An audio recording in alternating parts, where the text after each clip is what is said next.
Thanks to Manta for sponsoring this video. Time moves forward and nothing changes. Welcome back to the start of the flat circle, here again to redo the routine. Just like I said 1 year ago about the not that bad but often quite bad Gotham Knights, there's nothing fair about being a game people want to hate. And people really wanted to hate Suicide Squad. I really wanted to hate Suicide Squad. I suppose for me there was an arbitrary line in the sand that some executive crossed when one of the best AAA studios in the Western Hemisphere was reduced to the live service slop grind. It sucks what happened to Warner Brothers Montreal, but Rocksteady? That's a sin. And they were connecting it to the Arkhamverse. Night, city, connected to this Frankenstein of tick boxes. Man, if this was the ancient times, the gods would be handing out multi-generational curses. We could all read the signs. An impossibly long development time fraught with staff turnover and baffling delays. Leaks popping up with images of loot systems and battle passes. And then the UI leaked, and people thought it was a joke, but it was real. Oh, good. So now the executives get to scuttle off back to their boardrooms and wonder why. They couldn't recoup 9 years of dev costs by trying to enter the excruciatingly oversaturated live service market with a product no one asked for. But we ticked boxes. Where money? A better question. Where's Wonder Woman? It took Monolith 3 years to make a game as vast and complex as Shadow of War. It's been 7 years since then, and we haven't seen a screenshot. Are we gonna be here again? I knew it would be hard to be fair to Suicide Squad, but thankfully, it wasn't long before it gave me a reason to be fair in the way I wanted. Day 1. Early access for Steam goes live at 10 AM PT, so go fuck yourself if you live anywhere east of the Atlantic. Well, it's not like early access costed $30 or anything, though I did manage to dodge the bug that started people's saves at 100% completion. Rocksteady's most optimized game yet, which by the way runs worse than Cyberpunk 2077 with path tracing on, soon began to hard crash. So hard in fact that my power button stopped working. I couldn't turn my PC off. I had to use the switch on the power supply. Now, I'm not saying it was Rocksteady's completely pointless and last-minute edition of De Nouveau DRM, but I would be very surprised if it wasn't. With each PC restart came something new. The game being stuck on the splash screen for a full 5 minutes, easy anti-cheat refusing to initialize, loading into the game at my co-op partner's latest mission instead of my own, which forced me to use the replay chapter feature, or Warner Brothers servers refusing to connect, which happened repeatedly. And that was a big problem because this is an always online game, a strange choice for a game with no seamless multiplayer. But that's always online as in, if your internet goes down for so much as a second, or their cutting edge servers do, you're booted back to the menu. After my 6th game-breaking technical issue, I decided to stop wasting my co-op partner's day and log off. Oh well. I only spent $100 on this. And the deluxe edition did come with some free skins, which I also didn't get. I still don't have them. Wanted to was in the past. I fucking hated this game, and it quickly got worse, because the next day I was confronted with an unfortunate revelation. Okay, there are actually some things to like.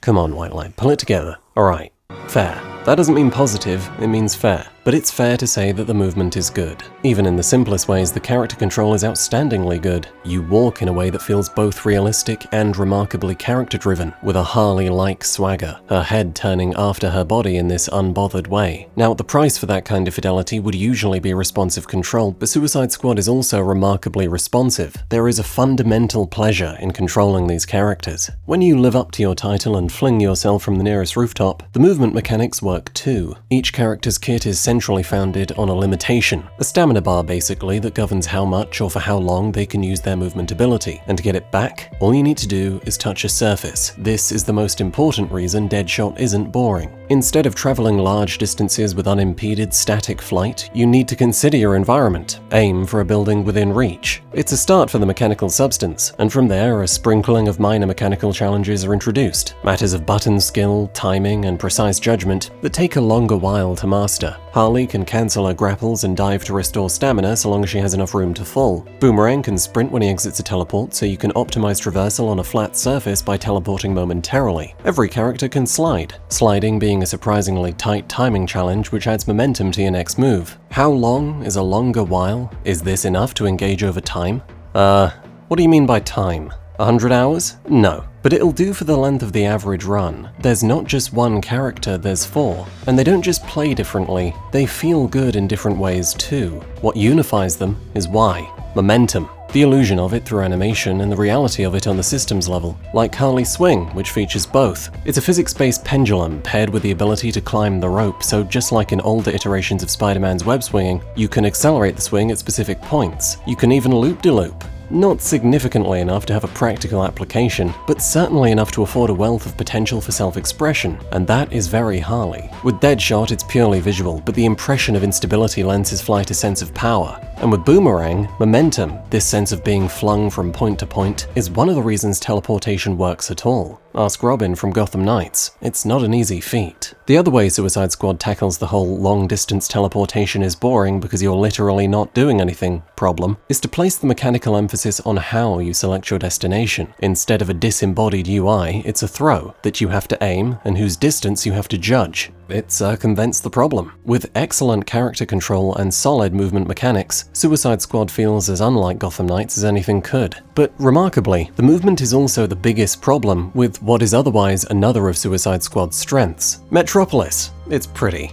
Okay, it's mid, but I like her. At this level of intensity, Art Deco brings a consistently engaging style to the architecture, and in combination with a comic booky kind of vertical chaos and ungrid-like streets, Metropolis is a visually interesting place. I'll concede, it's not as dramatic as I hoped. I understand rows of proud, glistening skyscrapers might not click with the gameplay at hand, but isn't Metropolis defined by the ability of its grandeur to inspire? It's a mythical place where golden statues of its statuesque protector make sense, and this ain't that. Suicide Squad's rendition is disappointingly understated, with half of the map looking more like a suburb than the bright light at the heart of America. But what really holds Metropolis back is the fact that you'll only ever see it at a distance, because of the way you move through it, and that you're otherwise encouraged by all the tanks and shit to avoid the street level, which is where most of the detail lies. Hope you like flat white rooftops. There isn't a hidden world of detail down there. This is no Gotham, but what it does have is good and would help.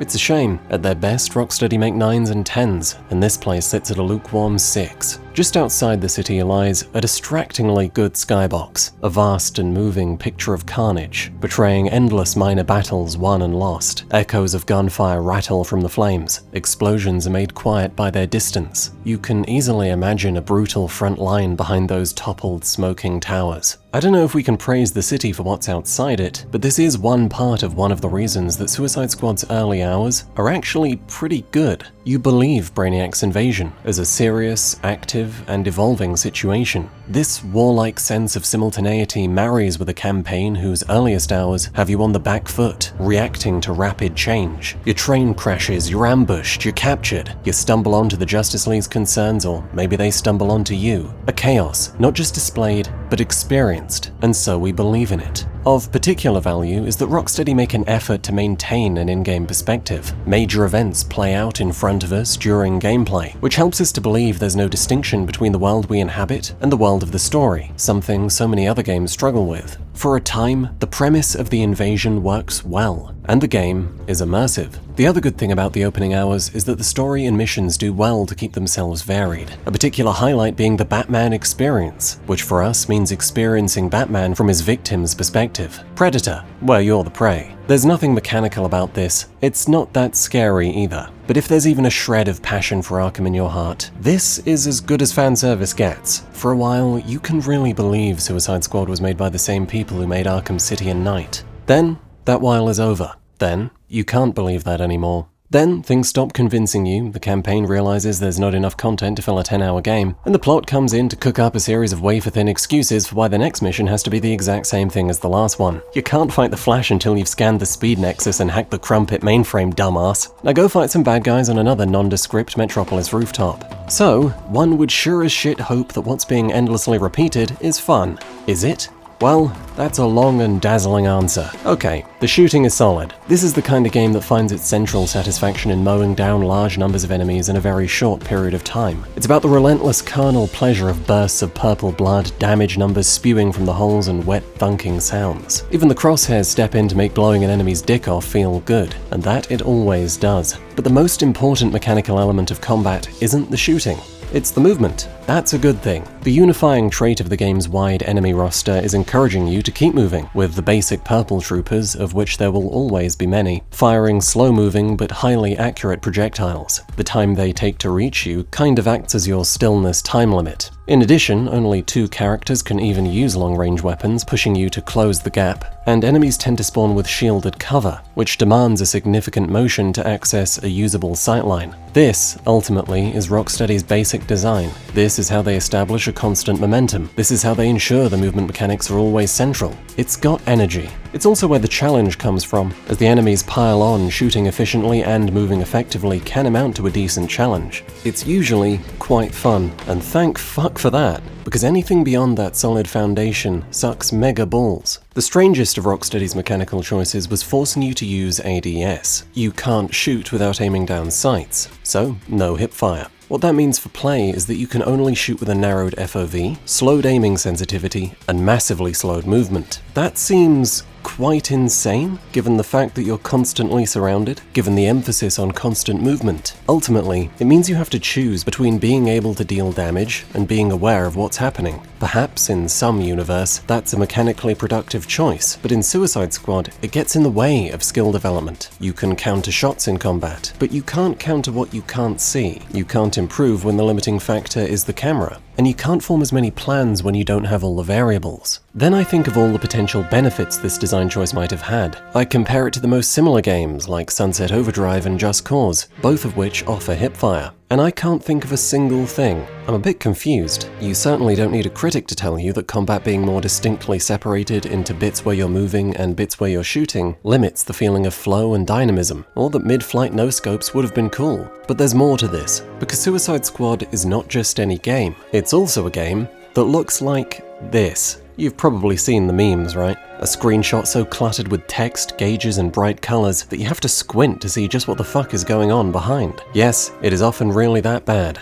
It often means functional blindness, and part of the reason why is forced ADS. Brilliant! Now we're zoomed in on it. Now our peripheral vision's gone. It even adds new elements to the clutter, because being zoomed onto our character's shoulder means being zoomed onto the particle effects emitted by their gear. Streaks of Cheeto dust across the screen. Just what the doctor ordered. I'll tell you what a doctor might order in response to a severe case of migraine via heads-up display, a period of total blackout, and a good night's sleep. There's a pretty fast way of getting both. People think sleep mask, they imagine a flimsy bit of fabric. The aim with Manta is to get that total blackout without the pressure a shaped mask might typically entail. If you like to nap, removing distraction can make better use of limited time. And if you sleep with any particular want or need, Manta's probably got something in stock. Sleep on your side? C-shaped eye cups allow that to happen comfortably. If you find temperature soothing, there's pads for cold and for steam. And if sound helps, Death Stranding analyses perhaps? How's 20 hours of battery life on the sound mask speakers? Oh, and if you've got a massive head, don't worry, the strap's adjustable.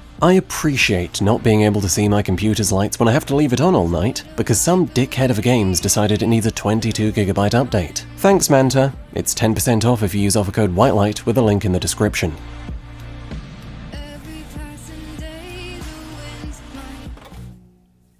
Now, looking deeper into the visual clutter problem, what we're really talking about is the combination of numerous separate elements. The first being that comically busy UI, which relentlessly intrudes upon your screen space with information that is either pointless or pointlessly loud. As you guys can see, I'm currently playing as Harley Quinn. So, why do I need a symbol to tell me that I'm currently playing as Harley Quinn? Is it important to have XP bars, XP pop-ups, social icons, and available talent points displayed during combat? Why is there a radio icon telling me who's speaking, as if I couldn't tell the same 7 highly distinct voices apart? Is it for the deaf? But there's subtitles. Why are you telling me with text that I just killed an enemy? Or obvious information about objective types I've dealt with 70 times beforehand? Why do the low shield indicators take up half the screen? Look at the size of the man! Even the ability cooldowns are convinced that being on fire isn't enough, and so pulse with a distracting orange bar. Behind the UI are the extremely loud in-game visual effects, like explosions, projectiles, elemental damage, buffs activating, armor breaking, or shield harvests, which cause these colossal bursts of blue,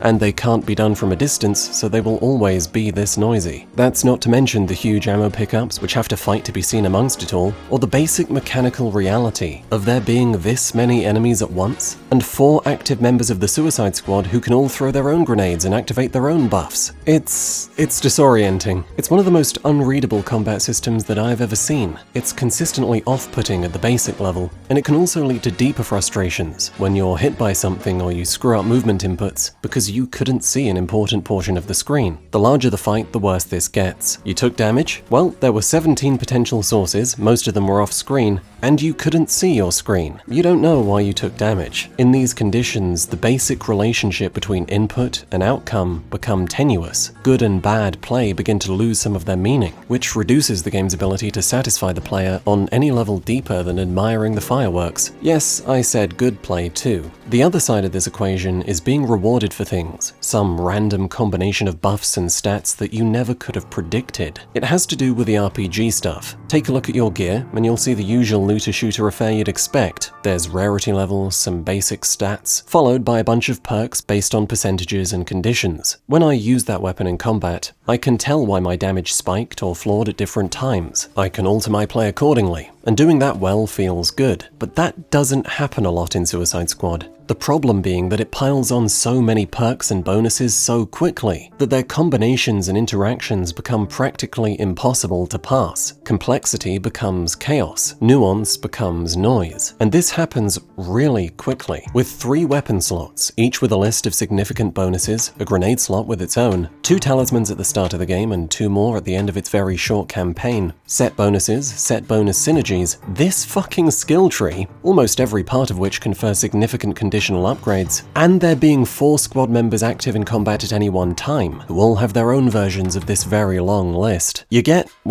progression that does make you feel like you're consistently getting stronger. That's a big mark in the game's favor. But you also get an incomprehensible clusterfuck. It's not pure chaos, you can keep a read on the most basic level, and exotic perks on the coolest weapons are usually bold enough to stand out from the crowd, but sometimes your damage is going to fall off a cliff, or explode, and sometimes enemies will explode. Random shit happening. That's the result. You just kinda sit there, ignoring the intricacies and hoping they work out well for you, which they usually do. That can be satisfying on some level, but not on a deep level. There's a trend here of Suicide Squad getting in the way of skill development, as it litters the road to mastery with obstacles and obfuscations, and this is a trend that continues. Another way Suicide Squad ends up encouraging you to ignore its own intricacies is enemy design. Simply put, it isn't worth accounting for most of the game's enemy types. It's a basic matter of balance. In this context, with these enemies, the balance tells you that the benefits of not slowing down or wasting mental energy to account for an orange shotgun enemy far outweigh the risks of being hit with their shotgun. Trooper variations are affected by this the most, because they tend to spawn in groups, where, regardless of the group's composition, the best strategy is always going to be dumping one of your many quick and easy sources of splash damage. When fights get larger, opportunity cost becomes a problematic factor too. Dumping easy damage into close groups of enemies is the best moment-to-moment strategy for combat in Suicide Squad. So if there's a vulnerable group round the corner, why would you spend time doing something special to kill a lone flash enemy? Why spend time chasing a flash enemy who escapes? Snipers are affected by the same logic, particularly for characters who can't easily snipe them back, like Harley and Shark. But even for Deadshot, it can get to the point that slowing down to deal with them is more dangerous than leaving them alive. With armor, it's a different problem. It's most often encountered on these hordes of gremlin things, where the strategy for dealing with their armor, throwing a grenade, is identical to the strategy you most likely would have used if they didn't have armor,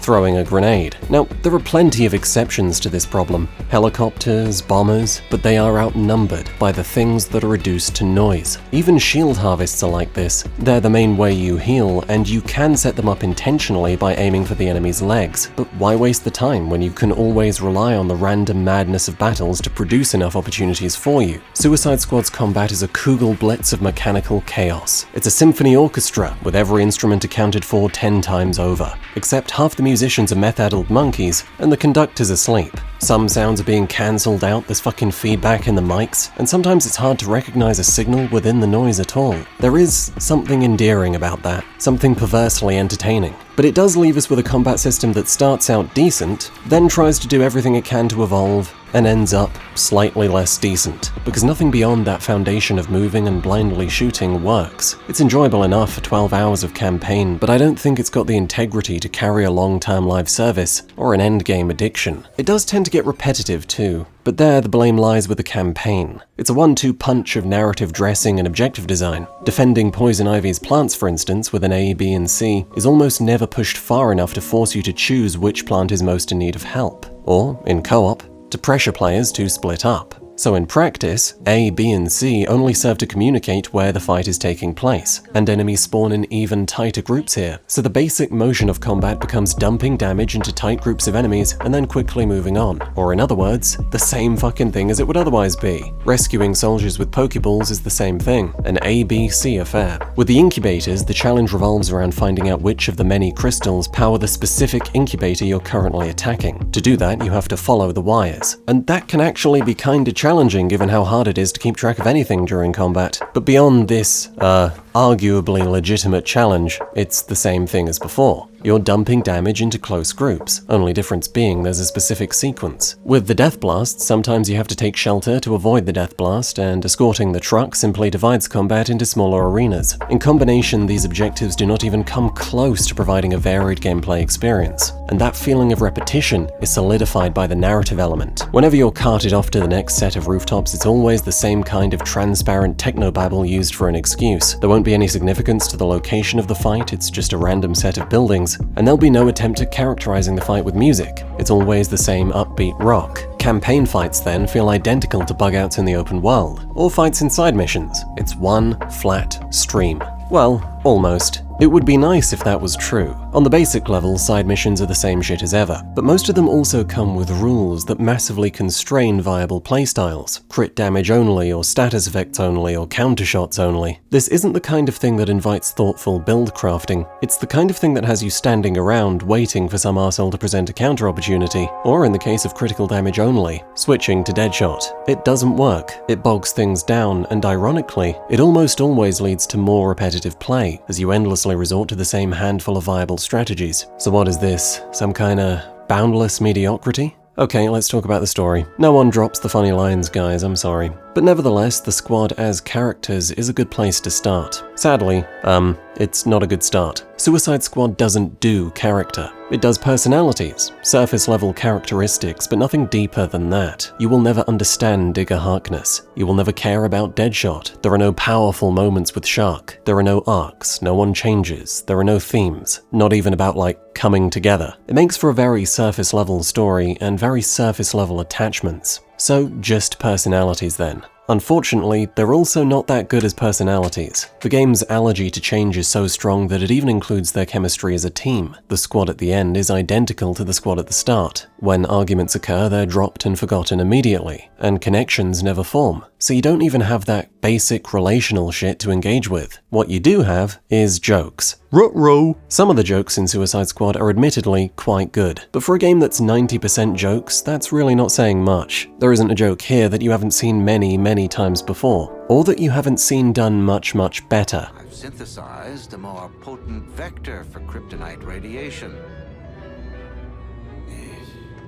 And what's amazing is that that truth even holds up inside the game. It's astounding how often Suicide Squad reuses the exact same kind of joke. You know the, "oh, you're breaking up, I can't hear you" thing? Played out already, but they do that twice. You know when someone's expressing enthusiasm, expecting that everyone else will join in, but they don't and it's awkward, Lamau? That's a common one. Or what about when everyone's in agreement, but someone takes it too far and everyone goes, weird? Yeah, that happens about 17,000 times. Banter can be repetitive in its own way. It is so often to hear a one or two line exchange playing off someone's only character trait. Shark taking something too seriously or Harley making something weird. Delivery isn't usually a problem. Voice work in Suicide Squad is consistently strong, but things can get awkward when bodies are involved, as characters almost seem to wait for the camera's attention before delivering their reaction to something someone said. It's a bizarre choreography of taking turns. Weirder still are the jokes that don't make sense. Lots of ins and outs to that rumble you didn't see, Missy.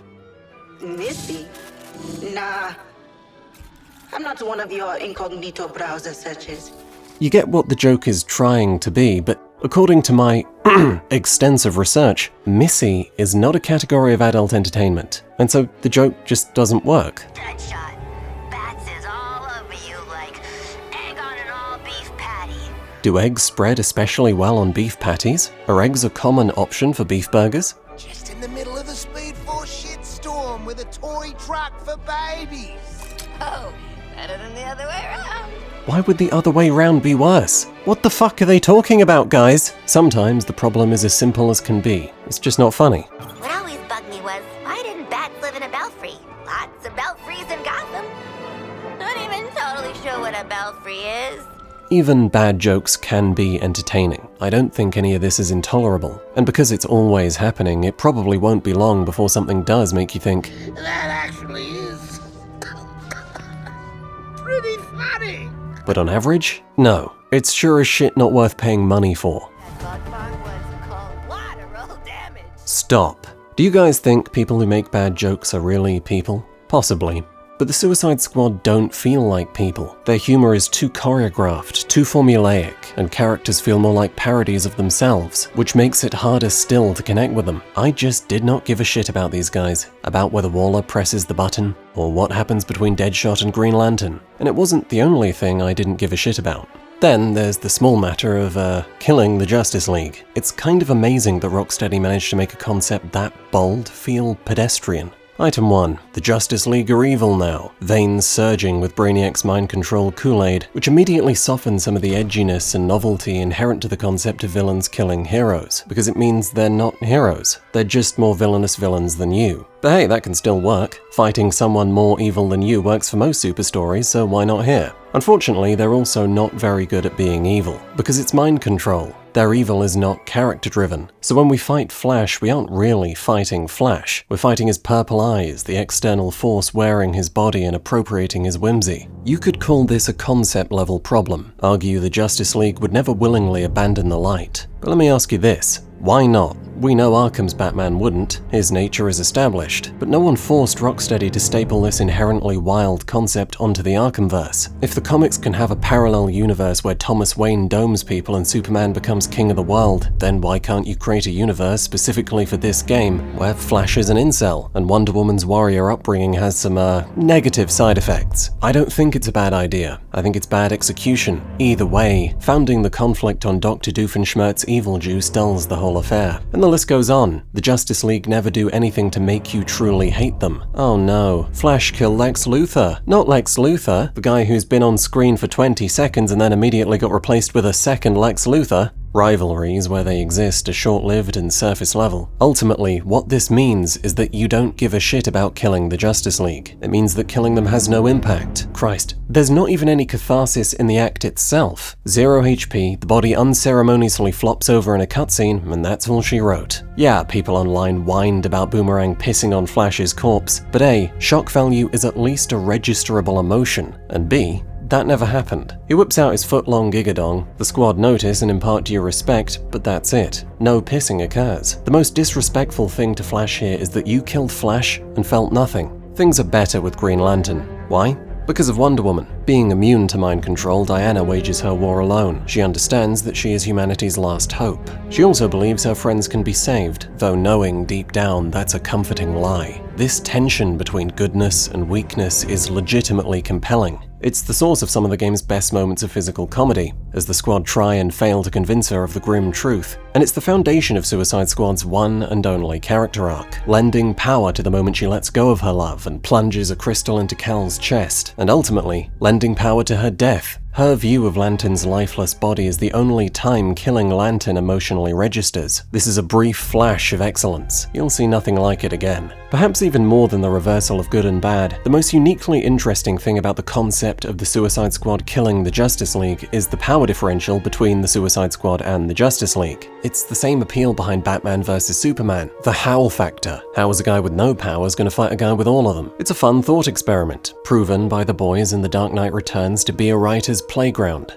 Well, it's a writer's playground until some jackass decides to cheat with the most boring answer possible. The anti-Superman spray. Enter Suicide Squad. Look, kryptonite was inevitable, but kryptonite is also it. You lace your bullets with the alien bitch repellent, and then he dies. For Lantern, you use the anti-green machine, and for Flash, it's the anti-Speed Force button. Even accepting the boringness of the plan, there's still the matter of things making a shred of sense. And in Suicide Squad, the question is always present. Why didn't insert Justice League member here kill you when they had the chance? With Flash, it's because he's arrogant. Fine. Then it's Green Lantern's turn, and once again you're let off with a stern talking to. Strange on account of the fact that we know Brainiac told him to find the squad, implication being to kill them. But then it's implied that he doesn't know where you are yet, despite the fact that he's currently addressing you with a construct, which means he must know where you are. What? Also, Batman's looking for you. Successfully too, as evidenced by the many times he's literally looking right at you. So it is strange he couldn't track down your not very hidden base in the Hall of Justice. But this is the same Batman who, after murdering multiple security guards, chose not to murder you back at the Batman Experience. Is there a law reason he did that? Is he stupid? Who knows? Look, there's limits to this. I know that. But there is also a vast gulf between absolute logical cohesion and a game that doesn't even try in the slightest. Suicide Squad makes so little sense that plot armor stops being the operative problem. The most basic elements of the narrative freeze up to let you win. Like your dad pretending he couldn't beat you in a foot race when you were 5. Unfortunately for me, I am no longer 5, which makes winning this way feel cheap and limp, and which makes the whole affair harder to take seriously than it already was. It's not just the Justice League. The Green Lantern ring falls into a pond. No one thinks it might be prudent to fish it out. Lois Lane manages to traverse the city undetected, gathering information and displaying it across all the city's screens unimpeded, to groups of survivors and resistance fighters whose very existence is an equally glaring question mark in this context. We're never made to understand how some resourceful civilians have withstood an alien army and the Justice League. I mean, just on the presentation level, why does she look like the Skype hamster? On the mechanical side of things, boss fights with the Justice League were always going to be held back by the kind of game this is.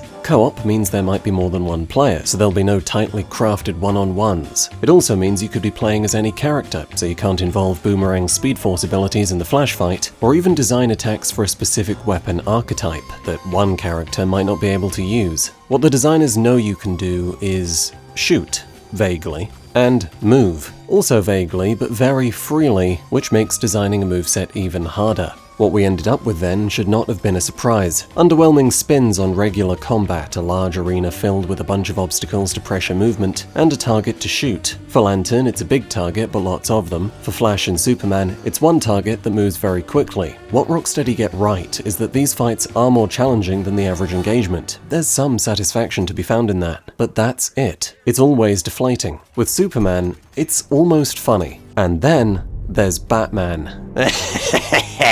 Right, want to fight a guy who previously mopped the floor with you? Make sure to do it on his home turf. Somewhere, for instance, that he could immediately dose you with fear toxin. Thankfully, Batman's been sourcing his crank from Craigslist, because all you have to do to resist this brew is ignore the spooky voice telling you that no one likes you, while slowly progressing through a slightly brown fog towards 12 mixing terminals, and warding off a series of weak jump scares whose ability to evoke fear is almost immediately undermined by being endlessly repeated. 12 times. Not 12 jump scares, 12 sequences of jump scares. Horror requires immersion regardless, and Suicide Squad with its dipshit UI is anything but that. At the end, you die. And then you don't die because Harley's got an Uno reverse fear toxin that she never mentioned before, and whose effect on Batman is turning him into a boss fight with a mesmerizing 2 attacks. This is the easiest fight in the game, and the worst. And probably the worst thing Rocksteady have ever done. Harley trying to pick up Batman as revenge for Arkham Knight was a smart gag, but if I ever get doused with fear toxin, this fucking mission's what's gonna have me crawling up the walls of the nearest mental asylum, sweat-drenched face pressed into the bars, screaming at passing guards about the 13th mixer. That's the kind of shit I'm on. Everything that could have been interesting about killing the Justice League isn't, and Suicide Squad's needless connection to the Arkhamverse only serves to deepen these self-inflicted wounds. Being the sequel to Arkham Knight means the fact that Harley Quinn is a completely different person, more composed, intelligent, having recovered from her obsessive tendencies and her grief for Mr. J, having engaged in a fiery romance with Poison Ivy, despite the fact that it is difficult to imagine any one human being Arkham's Ivy would have been less likely to tolerate, let alone fall in love with, than Arkham's Harley, are all things that warrant some measure of attention if we're truly expected to view this game as the sequel to Arkham Knight. The same goes for Batman, who has recovered from his tendency to reject help and teamwork. He joined the Justice League, turned his guarded secrets into info desks, and allowed the darkest moments of his life to become a fucking theme park attraction. None of this is meaningfully accounted for, including the matter of everybody knowing he's Bruce Wayne, which you would think would have an important effect on his ability to embody a myth. How much fear can the symbol of the Batman inspire when all people see is a billionaire narrating festival stalls in Metropolis? Penguin, despite his initial objections, is remarkably chummy for one of the most heinously evil pieces of shit in the Arkhamverse, and there's 2 dead shots. Apparently, the first one was an imposter. Pretty good aim for an imposter, but okay. Beyond the vast gaps in characterization, it cheapens the finality of Arkham Knight to bring back this many characters who found closure in Arkham Knight. Penguin, Riddler, Ivy, Batman most of all. He unfaked his death, brought the outdated myth of the Batman back. So I guess when we finish Arkham Knight, we now have to think of it as a temporary mistake. Maybe there was a way of making this connection work. Rocksteady doesn't even try. So why go through with it? There is an obvious answer. To generate discourse, attract eyes, and sell copies. That's disrespect. Wonder Woman is good, the voice acting is good, there's a handful of decent jokes and about 10 minutes total of cutscenes where cool DC shit is happening. On account of there not being much story at all, the campaign is absurdly padded, but that also means the story is never that intrusive, and that when something is happening, it's probably important to the plot. For $70, you get a story that isn't boring. Cool. Let's talk about the endgame. It's appreciable that there's a clear change in world state. Dark Kaluan sand collects on rooftops and terraformers dominate the sky. Taking over from Batman, Brainiac himself hops on the radio, this time addressing you directly. Turns out, he's British. Well, he's a collection of stereotypes about the British, you know, suave, charming, great YouTube channels, and there's the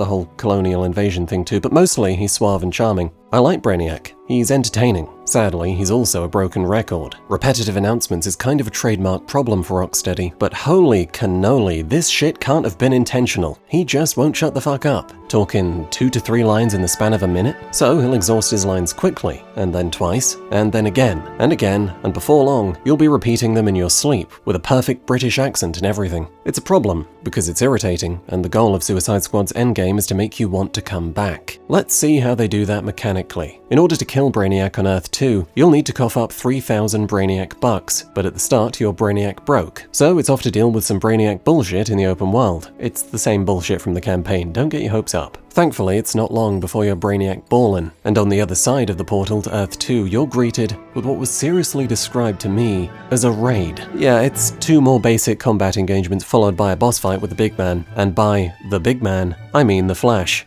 Again. Brainiac, so named on account of his massive brain, imagines the best way to deal with a dastardly Suicide Squad was to take on the abilities of a man he knows you already defeated with minimal effort. Then he dies, and you're told there's 12 other Brainiacs in the multiverse, so make sure to come back for Season 1. Until the time comes for seasonal content, the endgame loop settles into the same routine of grinding out Brainiac bucks to enter more Earth 2 portals. On the other side, you'll find more basic gameplay scenarios, whose difficulty, here named Mastery levels, you can minutely adjust. If you beat the highest one, you'll unlock the next highest. The best loot's at level 60. Simple enough. Here's where the problems start. There are 4 portals, with no randomization of the content on the other side, and that's where the endgame dies. Tens of repetitions of the same objective was to be expected, but the same tile set and the same mission banter 40 times in a row? No one's doing that. It doesn't help that thanks to Brainiac's dialogue, Metropolis has the same problem, or that the endgame's one new idea is a mess. The 4th portal is a horde mode, set on the big raid map. Problem is, enemies spawn in random parts of it with no telegraph, leading to lengthy periods of emptiness as you search for the next group.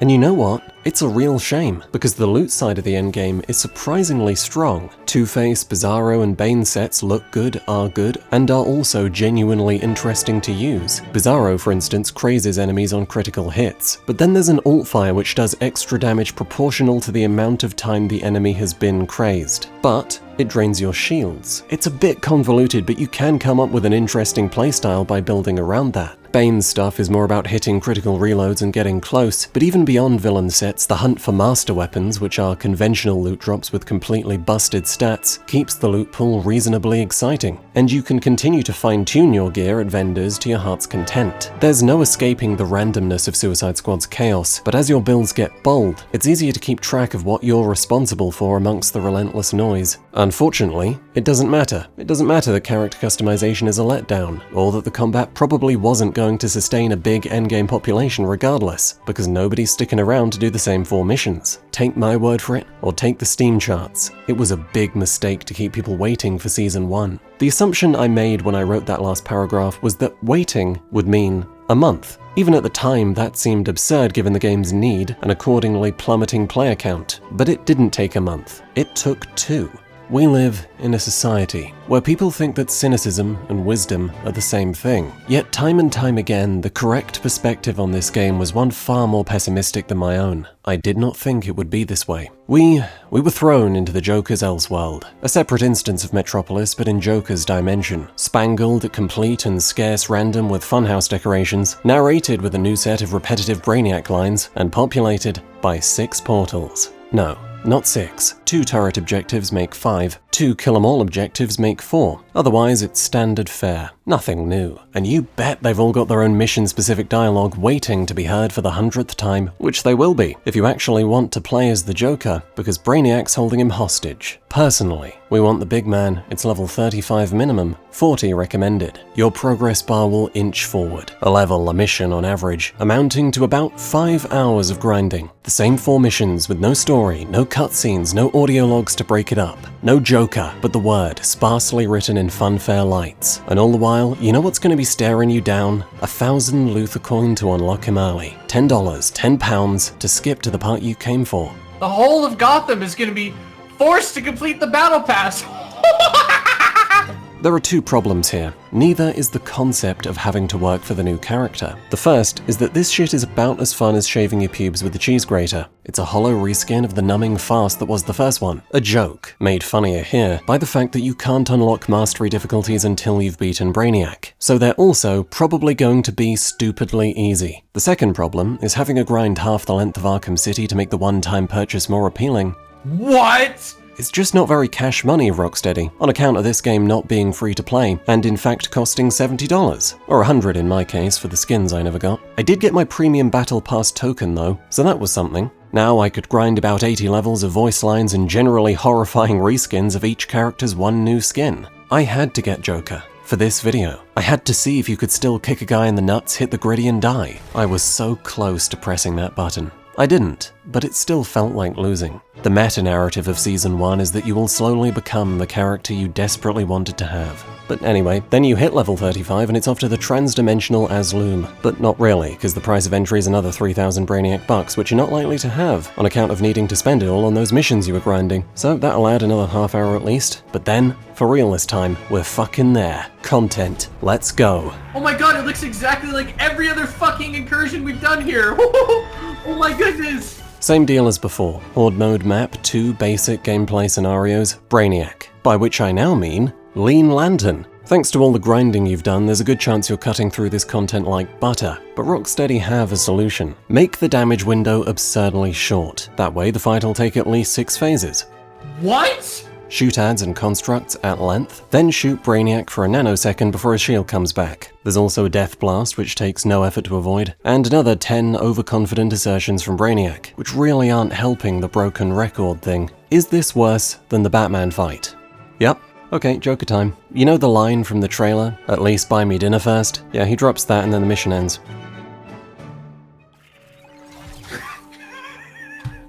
Wanna know what Harley thinks of this shebang?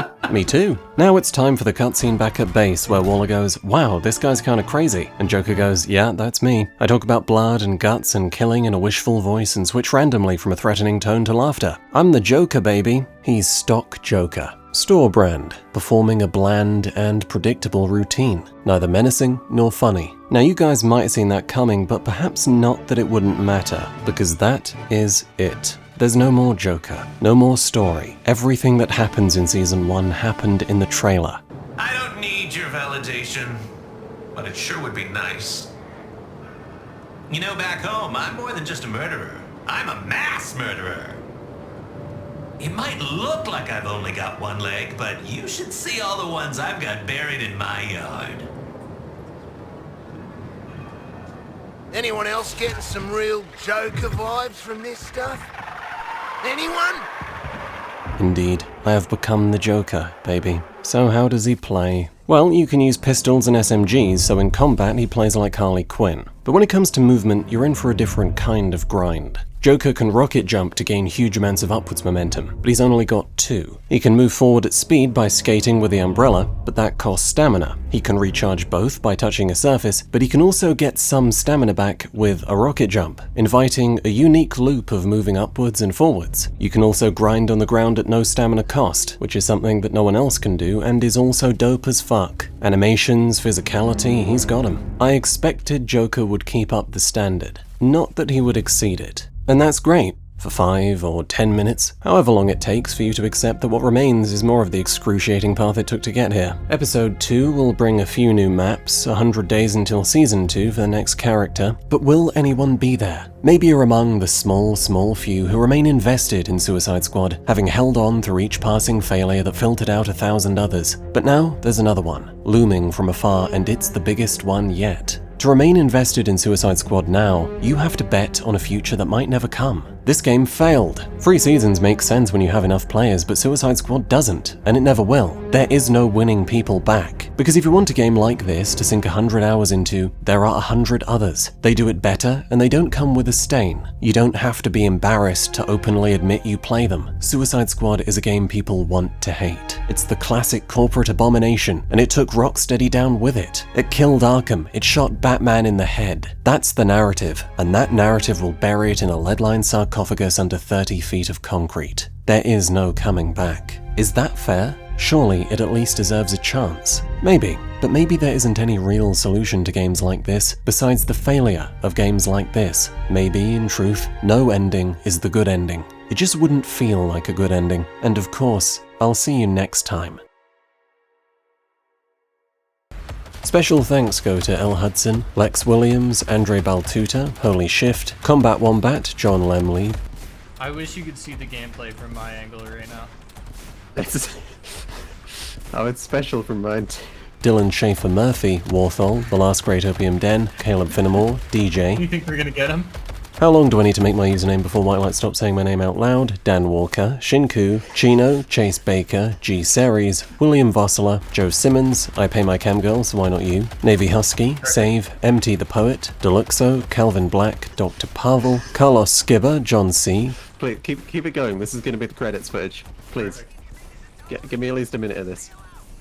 I'm not moving my camera, I'm just spamming the trigger. Corey Walterbeek, Hidiburi, Floyd Dibben, Storyteller Max, Monochrome Only, Rollo Runner, Ethan Seach, Jack, Connor Fraser, Milo W, Jason H, Ray Cantwell, Joshua Carr, Purple PP, Joshua Lovejoy, Eblin Ream, Veda, Cole Bramlett, Essel and Benefil the Doggo, Lubos Thomas, Prudy, Whitelight Pascal, Milo Adams, Creepus, Tentmaster Kafka, New XC, Very Professional Dodo, Douglas Totally Straight Up Anonymous Yo, Nikita Shoshin, Dog Best Dog, I echolocate my husband using your voice, and Nebulous Rascal. Do you remember when you were a kid and you were like, man, gaming in 10 years is going to be so cool. I bet the graphics are going to be so dope. And now we're here. All right? 11-year-old me to be like, what the fuck is this shit?